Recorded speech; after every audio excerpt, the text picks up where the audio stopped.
Europe में pubs और discourse के अंदर काफ़ी ज़्यादा तेज म्यूजिक बजाया जाता था, जिसकी वजह से वहाँ पर ध्वनि प्रदूषण यानी कि साउंड पोल्यूशन काफ़ी ज़्यादा बढ़ रहा था। अब इस चीज़ को ध्यान में रखते हुए वहाँ पर इसके लिए सख्त नियम बनाए गए। अब पब मालिकों को इन नियमों का पालन भी करना था, लेकिन डिस्को में बिना तेज म्यूजिक के मज़ा भी कैसे आता। तो पब मालिकों ने डिस्को का एक नया तरीका ही निकाल लिया।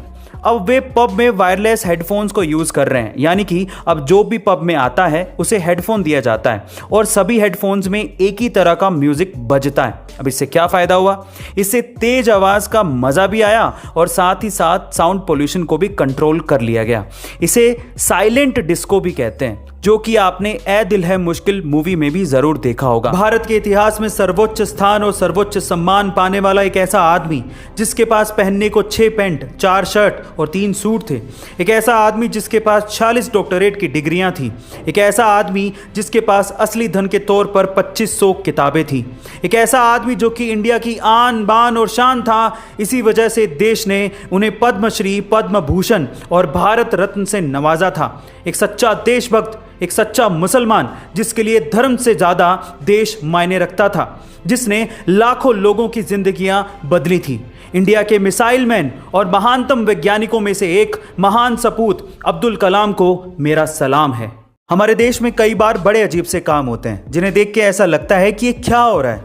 हम लोग कहाँ और किस मेंटेलिटी के साथ जी रहे हैं ये समझ ही नहीं आता। जैसे कि हम भारतीय अपने फ़ोन की स्क्रीन को स्क्रैचेस से बचाने के लिए महंगे से महंगा स्क्रीन गार्ड लगवा लेंगे, लेकिन बाइक चलाते वक्त एक्सीडेंट से हमारे सिर को बचाने वाले हेलमेट पर पैसा खर्च करने से कतराते हैं। हम या तो हेलमेट खरीदते ही नहीं, और अगर खरीदेंगे तो सस्ते से सस्ता, ताकि चालान से बच सकें। यह सच बात है या नहीं बताइएगा ज़रूर। दूसरा, जितने मैरी कॉम ने इंडिया का नाम रोशन करके पूरी जिंदगी में नहीं कमाए होंगे, उससे कहीं ज़्यादा प्रियंका चोपड़ा ने मैरी कॉम का किरदार निभाकर कमा ली। जापान एक ऐसा देश जो टेक्नोलॉजी के इनोवेशंस में तो बेहद आगे है ही, साथ ही साथ इस टेक्नोलॉजी को डेली लाइफ में और आफ्टर लाइफ भी यूज़ करने में बहुत आगे है। कैसे? एक और एग्जाम्पल देखिए। जापान में अब ग्रेव्स यानी कि कब्र के ऊपर भी QR कोड लगा दिए गए हैं। अब इससे क्या होगा? जब भी आप किसी कब्र के ऊपर छपे QR कोड को अपने मोबाइल से स्कैन करेंगे तो आपको मरने वाले की पिक्चर, उसकी इंफॉर्मेशन और उसकी एक ब्रीफ बायोग्राफी पढ़ने को मिल जाएगी। कमाल की है ना ये टेक्नोलॉजी। गाइस, जापान का टेक्नोलॉजी के इनोवेशन में और उसके इस्तेमाल में कोई भी सानी। पैरा ओलंपिक 2021 में हमारे खिलाड़ी भारत के लिए मेडल्स का एक नया कीर्तिमान लिख रहे हैं। कैसे?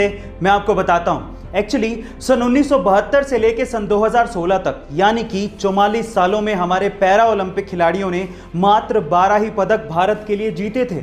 लेकिन अकेले साल 2021 में हमारे पैरा ओलंपिक खिलाड़ी अभी तक 12 मेडल जीत चुके हैं और भी मेडल आने बाकी हैं। यानी कि जितने 44 सालों में मेडल आए, उतने अकेले 2021 में हमारे पैरा ओलंपिक खिलाड़ी भारत के लिए मेडल्स जीत चुके हैं। गाइस, इस बात के लिए हमारे पैरा ओलंपिक खिलाड़ियों को बधाइयां तो बनती हैं। सो चैट सेक्शन में उनको बधाइयां जरूर दीजिएगा और ऐसे अमेजिंग वीडियोस के लिए शेयर, सब्सक्राइब एंड लाइक। मिलता है अगली वीडियो में।